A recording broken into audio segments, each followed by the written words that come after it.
Hello, everyone, and welcome to this urgent appeal for my colleague, Dr. Millicent Black. So this is a very urgent appeal indeed, because she's in extreme pain. She's also in a very vulnerable position. And the joint investigation team has been talking to her throughout this entire time. And what we heard, how she was being mistreated, was raising alarms with everybody. So we decided to do an emergency broadcast and appeal for everybody's help.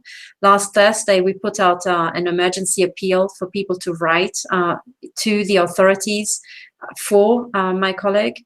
And, Dr. Black has been mistreated in an incredible fashion that, I will turn over the microphone to her so that she can describe it in her own words. But as many of you know, her case is already shocking. The mistreatment that she has suffered over many years is just horrific and beyond description. But what she's being put through now is absolutely insane. So we really ask absolutely everybody who can and who is listening to us to help us right now, because Dr. Black is also at the frontier of this fight against the rampant criminality in the US and elsewhere in the world. And we have to take her case as the precedent-setting flagship case to help all the other victims. Because if we can't help Millicent, we can't help anybody in the country. That's the way I see it. So with this, let me turn the microphone over to Millicent so that she can explain to you what has happened. And I just ask you throughout this entire thing to keep in your mind that what is happening to her in Tennessee is also happening everywhere across the US. And the entire plan is to bring it to your town as well. So this program is absolutely global. I'm affected by it here in Switzerland, exactly the same thing. And the entire idea is to bring the sort of torture and horrific mutilation and the running amok of absolute criminals to every single town in the US to destabilize it. So please, take heed and, keep this in mind that you will be next.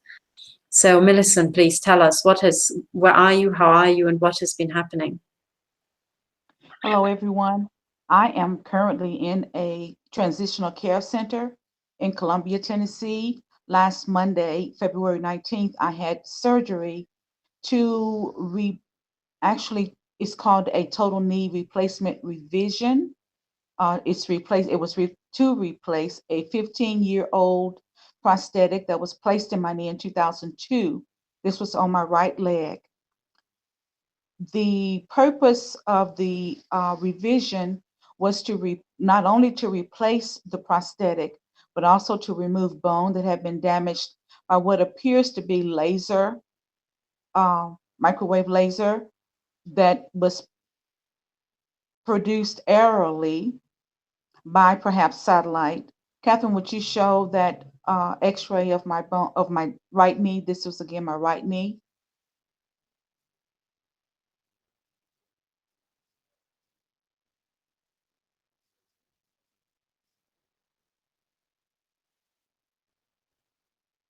I can't hear you. Are you muted? Did you mute yourself? Yes, sorry. I was just switching. I was just explaining. I'm switching myself over briefly to share my screen, and I will lock onto my camera, but you should still be heard. So the image that we're talking about is this X-ray, right? Can you see that? That's correct. That's an X-ray that was taken probably in early 2016. It began to show the damage to the bone. As you look at it, you can tell that there's no way that the prosthetic could have done that kind of damage because it's not even touching the bone any longer.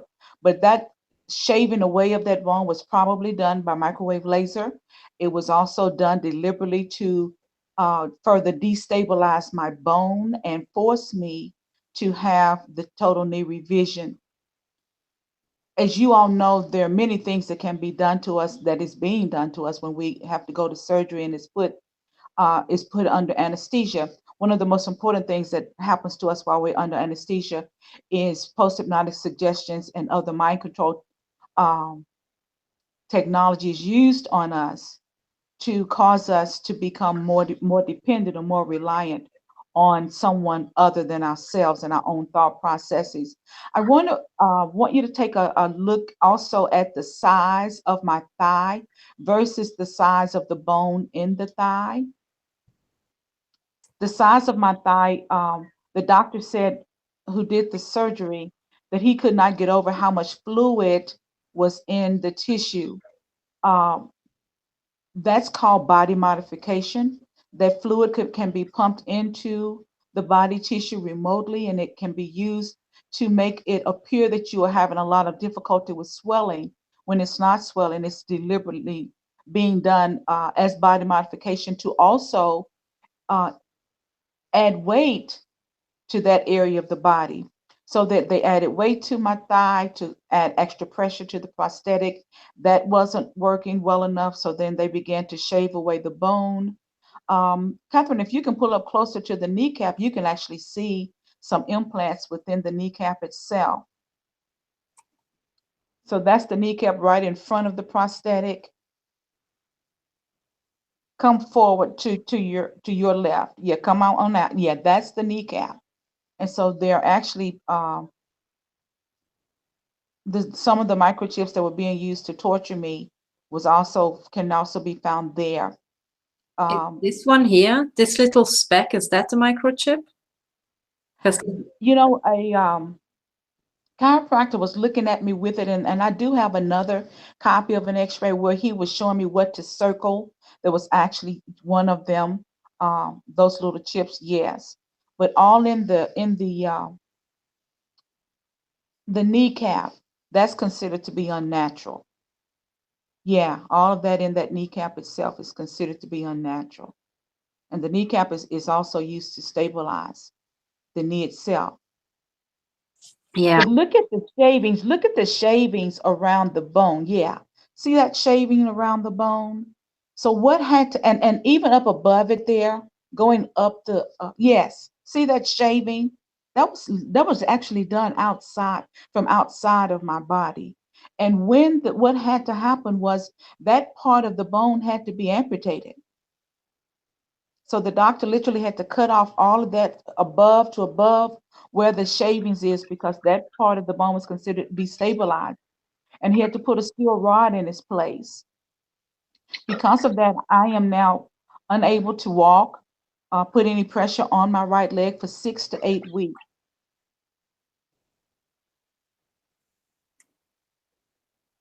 All of that was removed. A this, pump was put in my some piping was put into the area that he did where he did the surgery, so that the excess fluid and blood could be pumped outside of the knee. That helps to decrease the chances of extra infection. It also works tremendously to decrease the amount of pain that you have, because this is also a very painful surgery. Um, the doctor did say to me after the surgery, he said, your bones were just mushy. So, and I said to him, I said, is that also a sign of the other things that I showed you? And he said, yes. The other things that I showed him was exactly what you can show now, Catherine, is a copy of the full body scan that Melinda Kidder did. yes, absolutely. Let's have a look, because Because that one is every place that astounding. she identified a chip, every place she identified a chip, radiation is being introduced into my body via directed energy weapons, whether it's by space-based or ground-based, or sometimes mobile-based. It can also be introduced by antennas that are associated with cell towers. But look at all of the places in my legs in particular where there are implants that Melinda Curie found, and also in my toes, my right foot in particular. You can over on the back, my right ankle also has something there near the Achilles tendon, and up into the calf. And every place those implants are, radiation can be and is being introduced into my body. Radiation can soften the bone. It can cause the bone marrow to deteriorate. There obviously so much damage that is being done to just my legs. Um, those implants are greatly used when I'm sitting. So since I have been in bed uh, after the surgery, the back of my thighs have been being heated, my buttocks are being heated when I'm sitting, my back is being heated as I'm laying, and all of that is causing intense misery, including um, inflammation in my thoracic cavity and to my organs. I can tell that by decreased volume in my lungs as I try to breathe. So I have to constantly use this little machine. It's called AirLife. Hang on just a sec. Let me just show you your image. To to exercise my lungs to keep from getting pneumonia. So you see, me having the surgery actually serves several purposes. It keeps me still. It has the propensity of having me in intense pain. It While I'm still, my body can be heated with microwave heating. I constantly hear the voice of who could be real time Randy Webster or someone else saying to me, "You're being cooked," So as well as So sorry to as interrupt. For those people, before anybody is saying anything idiotic, for those people who don't know, Millicent already has measurements from basically electromagnetic signals being sent into her ears. So that shows up as Morse code, so as an analog signal, because she has chips implanted in her ears that are basically used to send voice transmissions 24/7 and wake her up every single night, several times per night. So Millicent, like absolutely scores of victims I've seen internationally, has voice to skull. This means ear chips. The ear canal is continually being, blasted with radiation, but also with voice transmissions. So these voice transmissions sounds just like as if you had headphones in, because you do have headphones in. It's just that the headphones are inside your tissue. Okay. So for those people who understand, the actual military technology that's being put into people, hang on, let me show you. Yes. So these are your static makers, right? this is the static maker, correct? That was prescribed by an audiologist last May.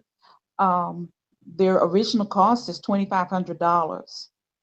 And they're supposed to be able to produce static, either white noise or pink noise, to help unentrain my brain from the voice of the person talking to me or the signals that are being constantly sent to my brain. They can be turned off and in other ways manipulated by the perpetrator. So they are not producing the desired result. However, I continue to use them just as a means of keeping my brain occupied with something else besides all the garbage. However, there are appear to be multiple ways that my brain is being accessed, or that I have the ability of hearing what is considered to be a human supervisory control, and it's called SCADA. I'll have to look up the exact terminology. But that particular communication system, which is military owned, has been identified in my body by um, a toxicologist as well as a medical doctor. And all that happened in 2015, 2013, and 2015. Nevertheless, my appeal this afternoon is for those of you who might know of a lawyer who is sensitive to our plight, who might be willing to represent me in at least getting the chips not identified but turned off. I ended up waiting almost 4 years to have the surgery because the orthopedic doctor in Ohio, and she did write a letter to the court, was concerned that the presence of all of these electronics in my body would make it difficult for me to heal properly after surgery. One of the most important and problematic issues that arise as a result of total knee replacement surgery can be infection. Once infection is identified, the prosthetic has to be taken out, the knee has to be left open, and it could be up to 6 weeks of daily IV antibiotics given. Now, the surgeon that I located did the surgery in Huntsville, Alabama. He was aware of the presence of all of the unidentified objects in my body, and he took major precautions. I had to use antibacterial scrub for several days before surgery. I had to use a antibacterial ointment in my nostrils for several days to make sure there was no MRSA lurking around. He gave me antibiotics before surgery and antibiotics the day after surgery. Um, they just took enormous precautions, as well as the put an evacuum pump with the tubing that was coming out of my leg once surgery had been completed, to make sure that as much of the excess fluid could be extracted from my body as possible. So I still need to have someone to approach the court on my behalf to have these implants turned off, to have the person who I believe actually put them in my body investigated and charged with the crime of premeditated murder is what it amounts to. Certainly torture, intent to commit torture, human rights abuse, war crime, and a hate crime. All of that can be uh, and should be looked at in a serious manner against the person that I believe has caused me all of this affliction. The other thing I wanted to ask is if those of you who would, even though you're fighting your own battle, to join my battle with the public servants in Tennessee. There's the governor. There is a Tennessee senator. There are two federal senators from Tennessee. There is a governor-elect who is right now in the Senate of the United States Congress. Then on a local basis, there are um, city council members. There is a city manager that I have been communicating with on a regular basis since 2016. There's also a vice mayor who's an African American female that I've been communicating with, in addition to the chief of police and the um, director of the investigative team of the detectives, that I have been submitting my journals on a regular basis, which shows the constant and the chronic sleep deprivation. They show the areas of my body that is being assaulted. For all of these areas, I can produce medical documentation, including radiographic images that show damage to my body and the necessity of further treatment. And that could include anything from pelvic therapy to cognitive therapy to physical therapy and multiple other injections that is being used to try and control all of the inflammation that is found every time one of these implants is heated in my body. So if you would even write to them on my behalf, express to them that you are also being victimized in this manner, if you would like. If you are able to identify your perpetrator, that's very important as well. Not a lot of us can identify the perpetrator. However, for those who can, if you can say to them, you have um, real proof or definitive proof of who may be responsible for your torture. There are many of you who are also contacting and communicating with your city council members, your aldermen, your mayors. Some are getting positive responses from your law enforcement. If you could communicate that to them, and please CC me, send me a copy of whoever you send communications to, because I will be documenting that. I'll be keeping a close record of it so that I can also show at some point these are the public officials who have been contacted, not just by me, but by others. And they have neglected to uphold their oath of office, to uphold these Tennessee state statutes that um, declare what is happening to me to be criminal, and to ignore the federal means by which they could have assistance to investigate my situation. I am experiencing and have been, for well over 2 years, constant, sometimes nightly, sometimes day and night threats to my life. The perpetrator likes to brag about how he set me up for this with lies.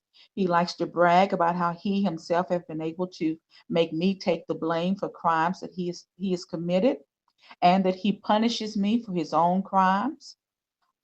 He loves to brag just this morning about the fact that he has me again where I cannot get away from him. And I mean, right now, I cannot get up and walk across the room. I have to get a walker and use a walker. I cannot put any weight at all on my right leg. And this will go on for 6 more weeks, possibly longer. All of this is because one person decided to abuse and misuse the training and the access that he had through the United States Department of Defense. It is has been told to me by another Air Force base that he's using biological weapons on me. Those weapons would then belong to the Department of Defense. Um, Last February, there was an object removed from my body. I have not been able to so far get the district attorney's office or the Tennessee Bureau of Investigation involved in or interested in examining those items, that item that what was removed. I do have the surgical notes regarding the removal of that object. This past week, there was also then more um, technology removed from my body that could be certainly examined to see if there could be a link made to the person that I have identified, or even to the manufacturer of the technology. I still need to get someone that is able to adequately investigate that item and make written documentation of it. So I appreciate you listening to me this afternoon. I appreciate your support and your care and concern.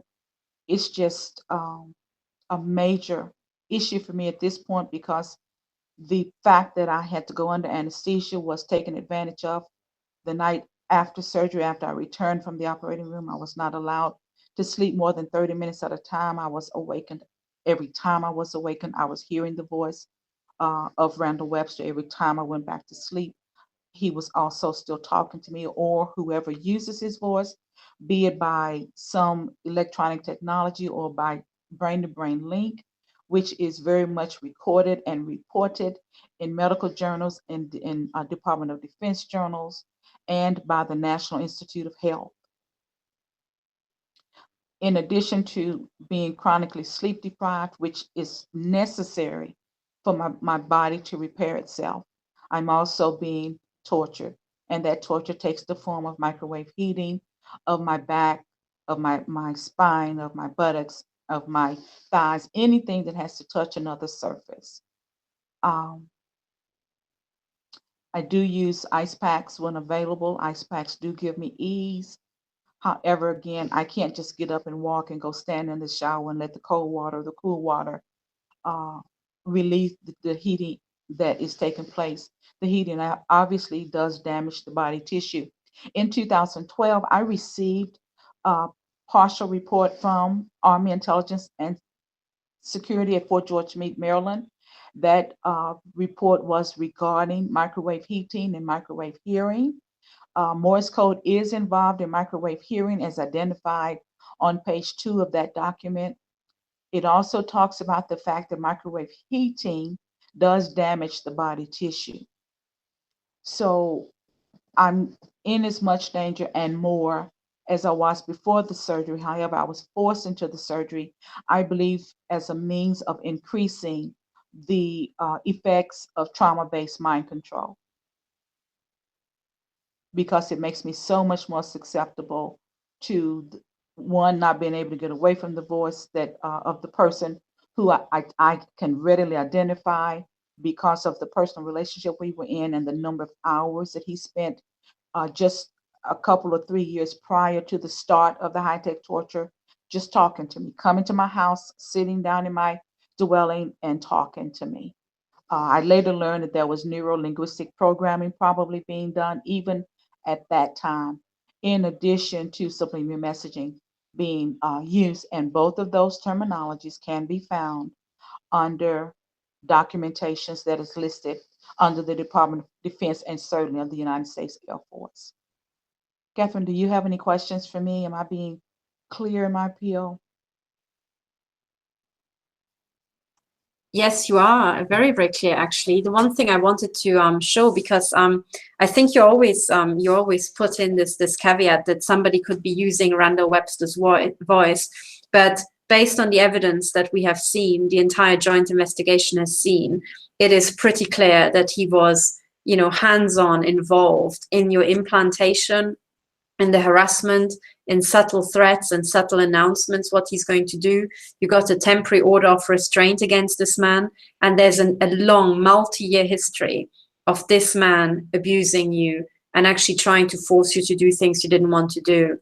And I think it's now clear beyond the shadow of a doubt. Yes, in principle, they can use voices. They can use voice morphing technology to actually imitate any voice on the planet. And I'm sure that this is how they use it when they make you hear his voice 24/7, because he can't be talking 24/7. However, throughout this entire time, he was always hands-on involved. So as far as I'm concerned, it is proven beyond the shadow of a doubt that he is responsible. He's one of the ringleaders of this. He's an Air Force veteran. He's got seer torture training. And I think when one looks at what's going on wider, what he is doing to you and your community is being replicated all across the US. And he already confessed to you that he is training what he, I think, called his boys, to abuse women and children more generally, right? Correct. And that was spoken to me, obviously, by subliminal messaging. It was spoken in 2008. And the actual words were, I was being used to train men to mistreat women and girls. Yeah. So that means that others have had access to participate in the torture that I've been forced to endure. And also, that will just kind of lead to the next, I guess, benefit for the perpetrators of me being in public places for even healthcare. And that is, it allows healthcare staff to use me for training.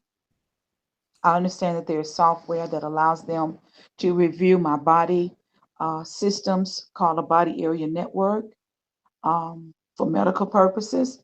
I also understand that, excuse me, that the words that I speak can be transported and viewed on a screen so they can actually examine what's being spoken. Now, the concern that I have in that regard is the more sleep deprivation I have. Randy Webster V2K explained this morning, actually, in a bragging manner, that he was using the sleep deprivation even now to have clearer access to my psyche.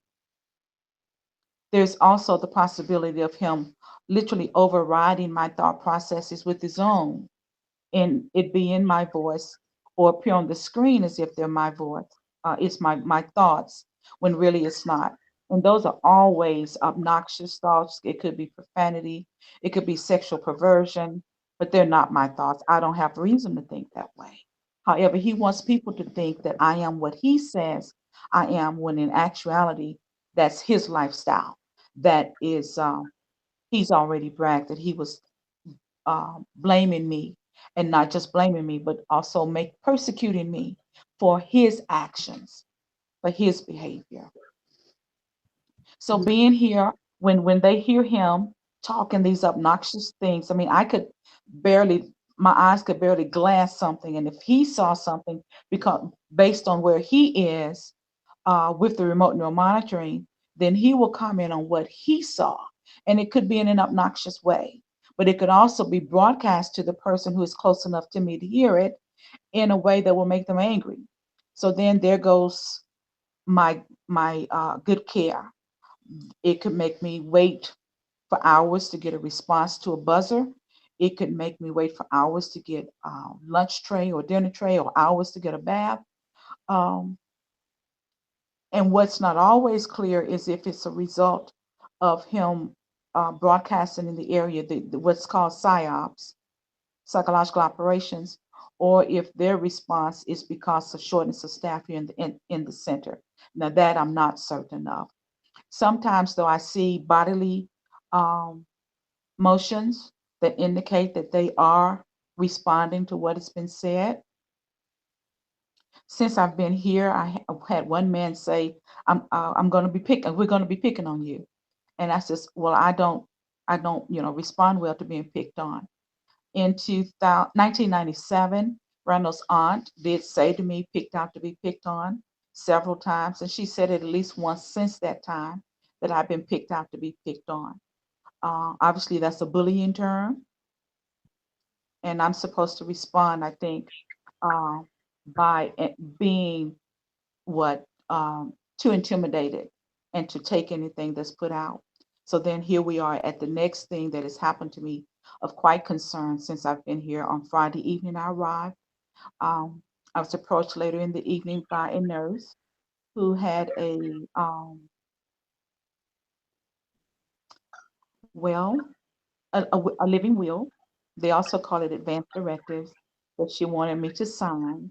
She said, we need everyone who is in this center to sign an advance directive so that we can put it into the computer what your wishes are should you be found non-responsive or unresponsive.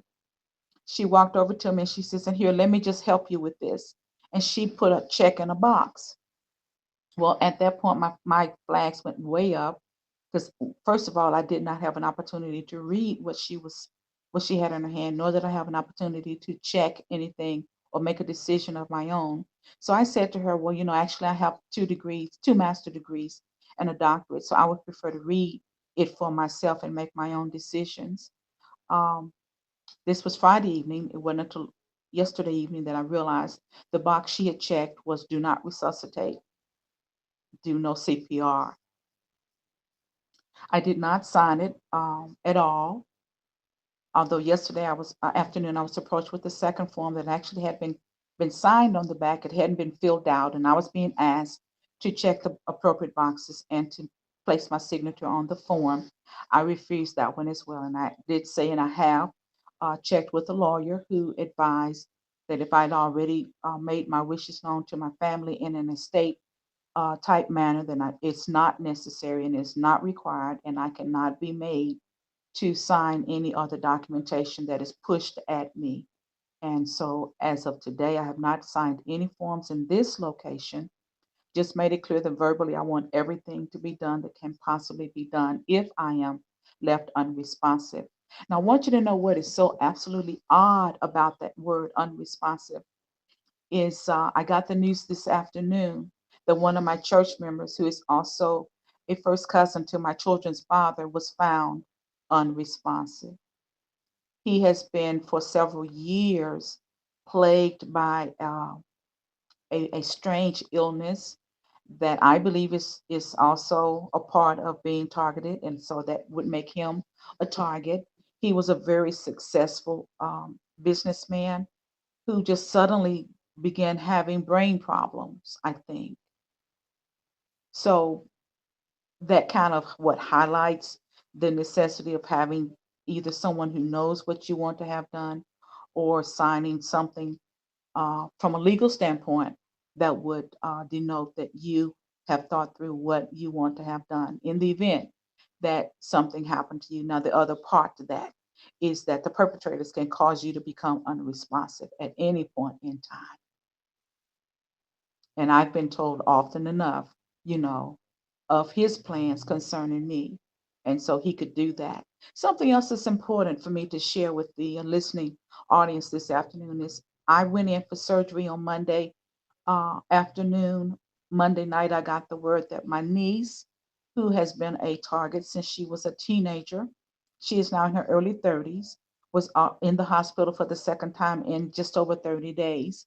She's been having lung problems that I believe is also attributed to being targeted. In fact, the perpetrator told me at the first point time that she was in the hospital that it would either be her life or mine. So it was no surprise that she ended up in the hospital, and not just in the hospital, but in coronary care the same night that I'm coming out of surgery. Again, that was supposed to be that subtle threat uh, regarding her life or mine. Before I was out of the hospital, a cousin who had helped me just before I went in the hospital also ended up in the hospital. So you see, it's not just me who is suffering, it is also my family members. Um, I shared with you all, Catherine, a while ago, some scars that I had found on my mom's body. Do you recall seeing those? Serious, serious scars that can only be done by microwave weapons. Yeah. And In fact, these are while you're looking for those, I can also fill people in that you have provided the joint investigation team with a list of family members in your family and Randall Webster's family that have passed away, and a lot of them have passed away after it was announced to you over V2K that they're going to die. Now, V2K, voice to skull, is just a military communications technology. So what we actually have is a serial killer on the loose in Columbia, Tennessee. And I already, a year ago, I informed the FBI in Memphis, and I informed the FBI in Nashville a few months later when the FBI in Memphis refused to arrest this guy. And to this day, this man has just run amok and killed one person after the next. So basically, I would like to put out a public appeal. I would like to share my screen and actually show you the man we are all talking about here, because the man who is responsible for all of this is shown here. That is Randall Webster. He is a US Air Force veteran who has SEER torture training.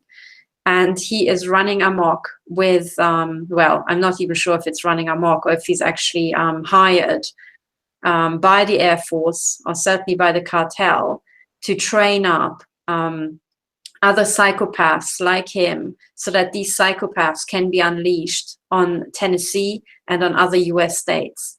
The entire goal of the program seems to be to have these trained psychopaths who are absolutely ruthless and who don't have a conscience and whose brain is severely damaged. These are extremely damaged individuals. They, on the surface, look like normal human beings, but they do not behave in the same way. They are not really anything that we would call human. The entire goal seems to be to kill, and they get off on torturing people. So they respond to sexual arousal, sometimes sexual arousal through torturing people and through killing people. And these people have been, I believe, groomed all around the world by the military, by the intelligence agencies, and are now being unleashed. But what is telling is that Randall Webster, who we have reported many, many times here, we know who he is. He just lives, I think, less than 2 miles away from Millicent, and has been torturing the entire community. But FBI Memphis and FBI Nashville protect this man. What is happening right now is torture and murder that is licensed by the heads of the FBI in the state. Okay, so this is human trafficking, premeditated serial murder, right? That is being licensed. And I want to make this absolutely clear, because people have to understand that we know who this guy is, we know where he is. The FBI has been notified many, many times over. So has also been Chief Tim Potts and Captain Troy Potts of Columbia Police, and they have refused to even call this man in for interrogation. So what we have is a licensed torture, mutilation, and murder program that is run with the full collusion of the FBI in Tennessee. And it's mirrored one-to-one with the full collusion of the FBI around the world. So I just would like to put that in. What you are seeing now is tallying with the corruption that was revealed, for example, by Kevin Shipp and other whistleblowers. And this is basically what it looks like. People are being mutilated. and tortured to death and even murdered with directed energy weapons. Catherine, would you show that picture again? Only highlight the wings that's on the uniform. Absolutely. Let me, oh, sorry. And then pull up the last email that I sent you that shows this high school in our hometown. Yeah, absolutely. So basically, this is the image of Randall Webster, and I'm sorry, and sorry, this is the end stop. Are you talking about these things? Yes, the wings. Yeah. And here, the satanic pentagram on the other words. I think this is this big enough? Can people see that? No, that's quite small. Can you enlarge just so that the wings are showing and that other object that you were talking about? Yes. So I will let me just modify things slightly, because I have to modify the file so that I can actually show it. Just a second. But in the meantime, you can already start explaining.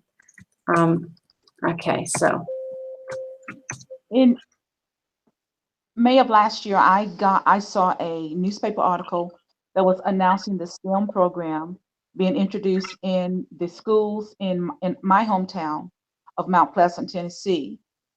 Those who are responsible for introducing that program is the Air Force and NASA. I was looking for other announcements regarding that particular program and found an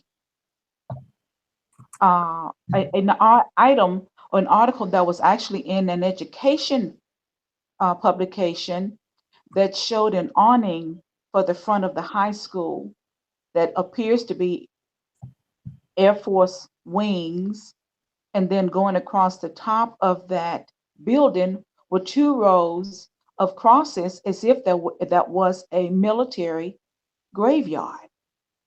yes, exactly. I've got this image here, the one you're talking about now. I'm just going to zoom in.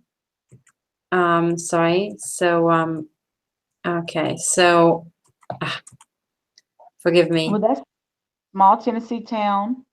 Will have right. campus. But notice the similarity between the wings on that uniform and what's there as what appears to be an awning for the entrance of the high school. And then look at what looks like crosses going across the back, as if they were lined in a military cemetery. Exactly. And now to change to here, this is the exactly, this is the military wings. And let me zoom to the absolute maximum. So it's these are the wings, right, that you are referring to? Correct. Doesn't that resemble what appears to be the awning at the school? So these are the wings, and this is the awning. Yes, right. Exactly. So in other words, that this school is basically killing children, right, for the Air Force. They are ritual human sacrifice for the Air Force, or certainly human experimentation ground. And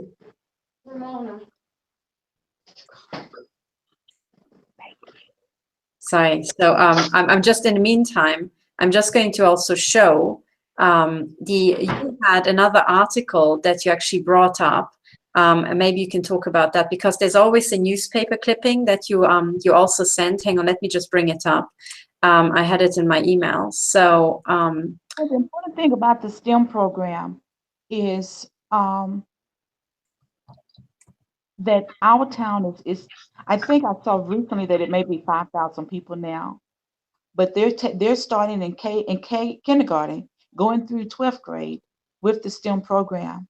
I saw another newspaper article that showed where they're already doing facial biometrics in the middle school, I believe. Well, it looks like something very harmless when actually those facial features are being loaded into computers, supercomputers. Those children's already probably been chipped, and they're just prime targets for what is considered to be monarch slaves. Yes, That's right. And you also mentioned about Randall Webster bragging about the fact that he is did he say that he's taking children out of the school during the lunch break or something to be In 2008, there were many things said over a 2-week period of time about the plans for this area. He did One of the things that was said in his voice tone was that he was expecting to get a larger satellite in which to load people's brain stems, and is there for remote neural monitoring and for bodily manipulation and thought process maneuvering or manipulation. Um, but then the other things were about more criminal activity that was planned, and part of that was establishing a pedophile ring that would have access to the school systems and take the children off.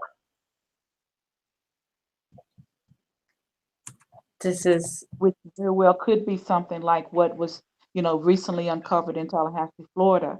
And I heard from Karen Melton Stewart, who was the retired NSA analyst. She had information that when Myron May was murdered, uh, and we do call it murder and don't believe that he did it to himself, but that he was actually investigating a pedophile ring in Tallahassee, Florida. That's right. Yes, I absolutely agree. And also Karen was pointing out the fact that she became targeted in Tallahassee, Florida, and she reported it to the police. And she said, I'm being targeted in exactly the same way as Myra May reported being targeted, and the police didn't want to know about it. So I think from that, it's pretty clear that the police in Tallahassee, Florida, is deeply involved with this, and it mirrors pretty much exactly what we see in Europe. In the UK, there have already been reports about the Metropolitan Police, as well as British intelligence, MI5, being an MI6, being involved in child abuse and child trafficking, and even ritual satanic sacrifice of young children. And that is what's being reported everywhere. So what I would assume, based on the cases that I've heard about here in Europe, is that the Tallahassee police is actively engaged in trafficking children for child abuse and for murder. And this is why they killed the lawyer who was investigating it. And I think what it goes back to is that, and actually the Rutherford Institute put out an article about this, which is that how incredibly profitable it is to be abusing children below the ages of 5 and 3 in America, and what big business that is. So to me, it sounds like the most likely explanation for the fact that the police wasn't interested was that they might be involved themselves. So they are covering for the criminals, and in return, they're getting a cut of the profits from the trafficking of young children to be abused. And for those people to whom this entire topic is new, it's incredibly shocking. But what you have to realize is that this entire trafficking, abusing, and even murdering young children is part of a huge cartel operation through which control files are generated, through which MK Ultra or Monarch slaves are being generated. So these are children who have dissociative disorders that are brought about by early childhood trauma, and that are therefore controllable and programmable. They can be even programmed into little serial killers, and so on and so on. And everything that you've heard from Dr. Millicent Black just now goes into this entire thing, and all these different moving parts: the child abuse, the trauma, the directed energy weapon mutilation, are all part of one big criminal operation. So I think it's also fair to say that when FBI Memphis refuses to investigate Randall Webster, and Randall Webster is bragging about trafficking children in Mount Pleasant School, it's probably can be concluded that there might be some financial flows. Certainly it has to be investigated. But, sorry, I'm just going to, so basically, we have to think in these global terms, and we have to compare cases between Europe and the US. And we have to, you know, really try to understand why the police is refusing to assist people. And at the end of the day, it will come back to huge financial flows. But what it also means for everybody who's listening is that if you're not affected by this yet, you will be affected, and your children will be affected before you know it, because what Millicent helped to uncover was the neurolinguistic programming and the early childhood programming of the children in the school. And this is a program that is being expanded around the world, not just within the US, but it's also being used here in Europe. So all these early childhood reading programs can be used, and many, many other things, but also nefarious things that the parents don't know about. For example, the taking of their children during the lunch break. If the children are chipped in the brain or on the brain, they can be put into radio hypnosis. So as far as I can make out, it has been done to me as well. They can put me to sleep through the chips that I have measured on my head. I don't know how many chips are in my head, but the way it seems to be done is that victims have an entire grid of chips on their head. So if you remember Millicent's scan images taken by the expert private investigator, she has a body area network, a network of chips.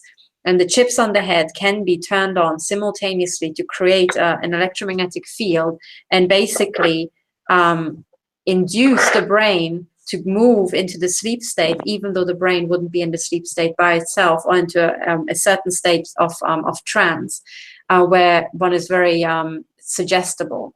So as far as the technology is concerned, I think this is how it's done, and it's still being investigated how exactly, by what means these things are being delivered. But this is technology that is not just known, it is also being put into children everywhere in the US and everywhere in Europe.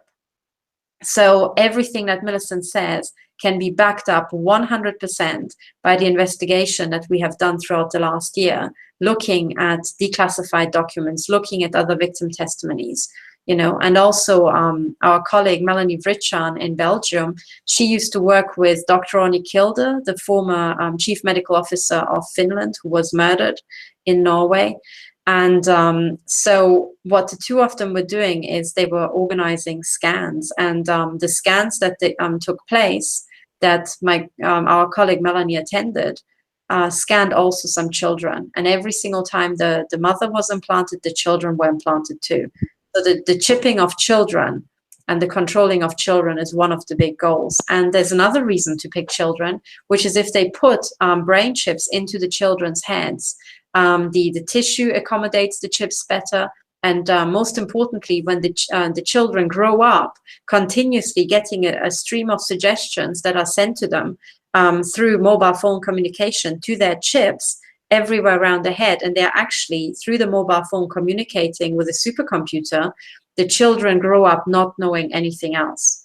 So they cannot tell the difference. They can't even tell their own personality apart from what they are being beamed with.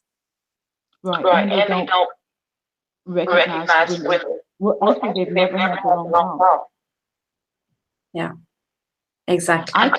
I actually have a diagram that shows at least almost a dozen high schools and colleges and school systems that have been using the data that's been being collected from my body and from me being a subject without my permission around this United States. I've done some FCC database searches for several other people, and they have that same groupings, those same groupings, not these same school systems, but a same or similar number of school systems that's been using them. So you can rest assured that some organizations are using the children from the school systems in Mount Pleasant, Tennessee, just like they're using me and others around this nation. Absolutely. I think this is what's happening. And I think for everybody who finds this incredible, one of the bits that I'm investigating, and I'm finding more and more evidence for this, is that first of all, that our societies do not look the way we expect them to, but also that there's this huge cartel that has been going into the local communities for absolutely decades, if not centuries. And what we have right now are two parallel societies There are the normal people who are not insiders, and there's an absolutely vast class of people. And I would assume that it's something like 1 in 6 people, at least, who are members of the cartel, who know the cartel signaling. And the people of our society and the people of the parallel society with whom we cohabit, we do not get access to the same sort of systems. When we go to a hospital, we don't get the same healthcare as they do. When our children go to the school, they do not sometimes go to the same schools, or even within the same schools, they are not given the same sort of treatment. But the more I look into it, and especially when Millicent draw my attention to the fact that entire schools are using her data. So actually to explain to people how you got to this, you had the frequencies, the actual precise frequencies that your body chips are communicating on have been measured. And once one knows the precise frequency, one can look up who has licensed that frequency, right? And basically what you were saying is that you compared, and when you look at who licensed the frequency, you usually get a very long list of people who in principle are entitled to use the very same frequency. But when you're comparing, and this is why you have to do it, for the scientific analysis, you need to have larger statistics. When you're comparing the results for many different victims, and you find the same schools, all of these people are victims who have body chips and are being tortured, and you find the same schools turning up as having licensed that frequency, you can be damn sure that those schools have licensed the frequency because they're using them, because they're actually training the youngest children. And remember that MK Ultra starts early, so they are trying to teach young children as young as 6 and as young as 8 how to become assassins, how to become torturers, right? And people who have watched the Gang Stalkers have over and over reported, me included, that children are being used as well. Well, the children are also being taught how to use the directed energy weapons, I think. And I think the children are also being taught how to torture a human being using their laptop, interfacing with their chips, because it is so easy. So I think what we're actually up against is when a school is using the frequencies that are actually inside the body chips. Why would a school need that? Why would a school need to license a frequency, right? Most of these children can barely read and write, right? Why does the school have to license a frequency? Well, the reason why they're licensed, sorry? I was going to say, the block of frequencies is usually associated with a Department of Defense department. Yeah. The block of frequencies that were found on using my body were associated with NASA, with the Air Force, with the Navy. You see what I'm saying? So then generally those school systems have contracted with, or the Department of Defense have contracted with those school systems, and then they provide them the proposal for whatever the research is that they want to have done from the data that they provide to them. What is unknown is if the school systems realize that the children are being, or the individual is being tortured. Do they realize that the children are in a terminal experiment? And that was my question when I found out that NASA and the Air Force had gone to the school systems in my hometown. Did they tell the parents that those children could be entered into a terminal experiment without their permission and without their knowledge? You know what, Millicent, I think you're exactly right. And, you are one of the top investigators, really, I've ever met, because you put your finger right on the issue, I think. Sorry, I didn't want to bring up this. I wanted to bring up this image here, which is when you see a school with an awning like this, showing the Air Force logo. And I think if you look up the US Air Force on Twitter, their logo there is even closer to this, if I remember correctly. But then when you see this, and then above that, what you see looks like a military graveyard, then suddenly what you just said, Millicent, that these children have been entered into US Air Force terminal program that has their death as its goal, suddenly all of this makes sense. Because without it, it doesn't make any sense why a school would have such a freaky, design that was bolted onto the school. It doesn't explain why NASA would have to have, what's it called, the STEM program, operational in the school and operational in the schools around the country. But when you put all this together, and also one of the other things that you drew my attention to was the fact that, was it Ronald Reagan who signed the what's it called? The Immigration Control Act.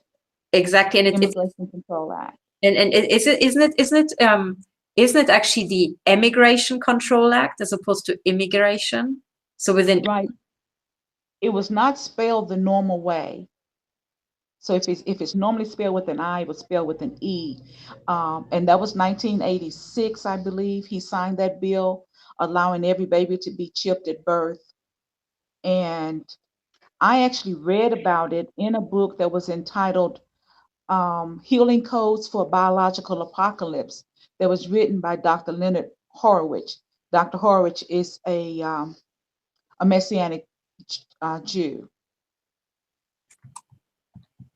I actually, well, as you're talking, I have ordered the book because I needed to investigate the exact link, because you have told about me, and I told me about it, and I think we have to look that up, and we have to enter it into the court cases, because if this is really the case, and I think I remember that you told me that Ronald Reagan signed this bill, and so the difference between immigration and immigration is elsewhere coming into the country. Immigration is you leaving the country, going outside. So when it's about the Immigration Control Act and they want to chip babies at birth, what it actually means, right, is that they chip the babies in the US. So even when the babies, when they grow up, later try to flee the US, as in emigrate, this emigration can be controlled. They can be monitored wherever they are going, right? Because they have the chips in them. And I think the one missing piece here is exactly that in the story of the Mount Pleasant School, because if NASA has and the DoD have licensed these frequencies, they have the STEM program, they're putting the little children's faces, they're teaching them facial recognition software, and they're recording their faces. What the parents don't know is their babies, if they were born after 1986, in the US, these babies have been chipped, and not just body chips, but actual brain chips. So the images that the cartel is showing is always the image of a brain with lots of little lights that look like glowworms inside the brain, lighting up the brain, And I think this is precisely how these children brains are looking by now, because they have all this sort of micro and nanotechnology that can self-assemble into chips inside their brain, very likely. So when these children are being taken over, it's very likely that it's not that just the chips on the outside, but actually an entire mesh of chips on the inside that the brain accommodated because it was put into them at a very young age. So once you have children like that, they can literally be taken over like little robots, and you can turn them into absolutely anything, most likely. So, actually, in the past year on the Techno Forum, we have mentioned it, but we haven't spoken in detail about neurotechnology and how people can be taken over with head chips. But in 2018, we'll certainly go into greater detail. But I just would like to remind everybody that I already went public with the story about how my parents were taken over.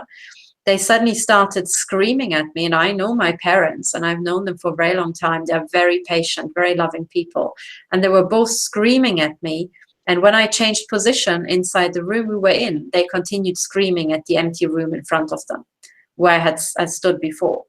So, and this was both of my parents simultaneously. So this happened in 2016, in the spring of 2016, just before I started my court cases, or after the start of my court cases. I can't remember, but it was in the April-May period.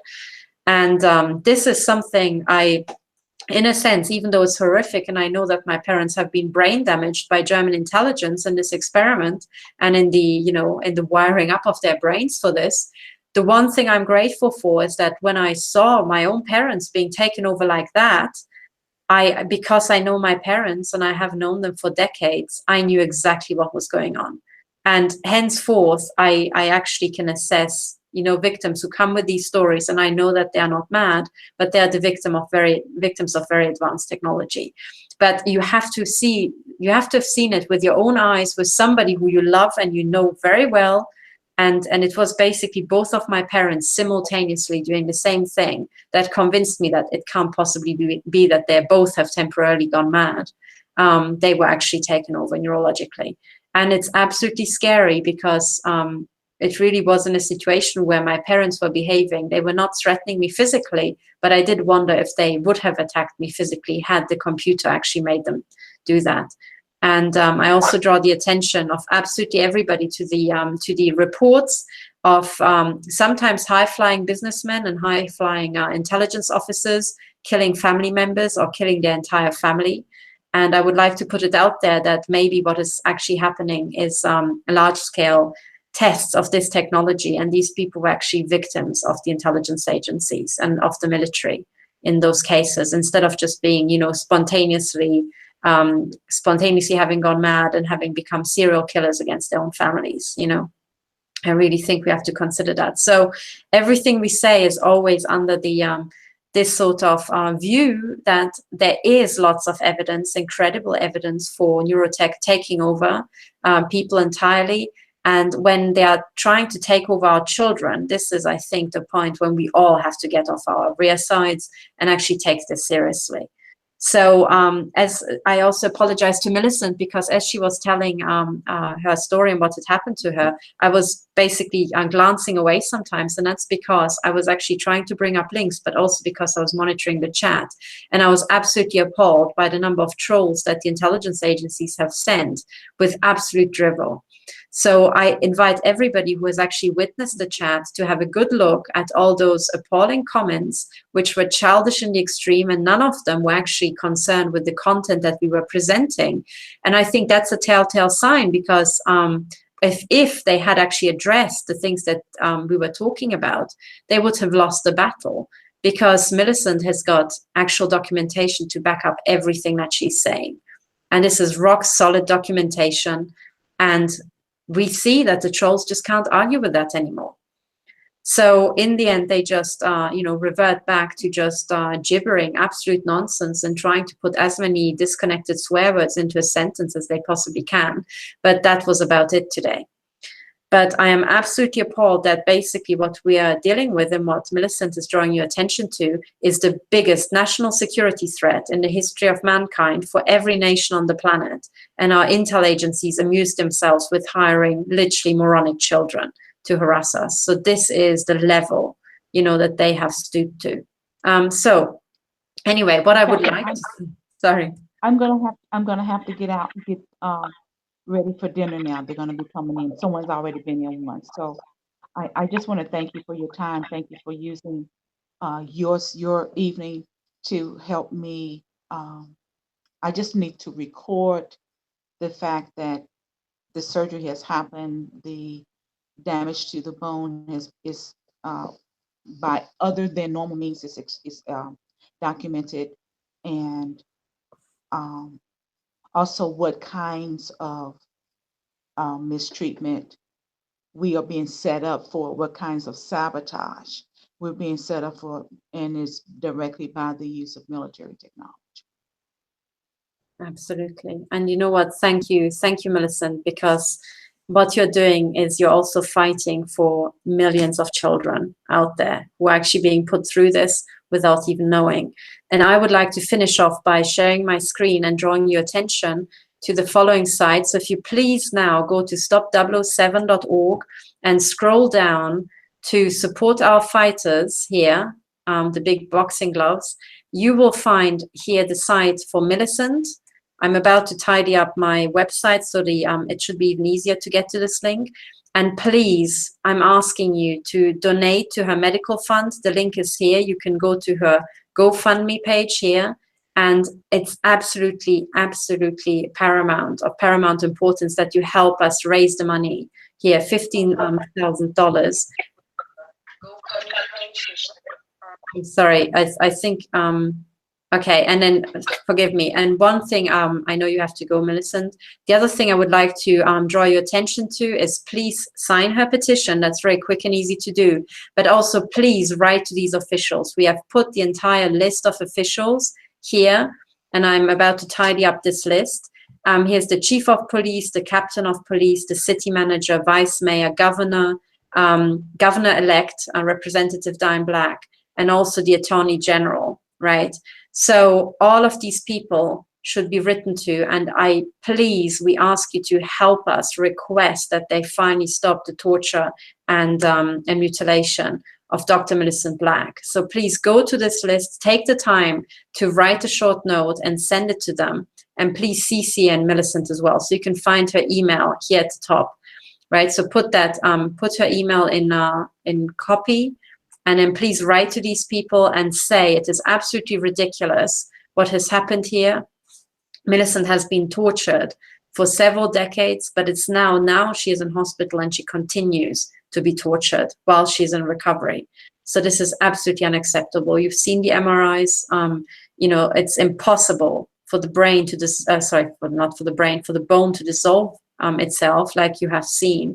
And this is a direct result of the microwave lasers, basically, and the directed energy weapons that are shot into her bones nonstop. So please, this is the moment for all of you to step up to the plate and please help us, because the battle that Millicent is fighting is basically for all of us. Millicent, do you have any final words to say before I close the chat? I'll close the video. I just want to thank you again for your time, because I do realize that you also assaulted, and so for your bravery to continue to speak out. Absolutely. So thank you all, and please help us now. Now is the time to go into the battle. Thank you and goodbye.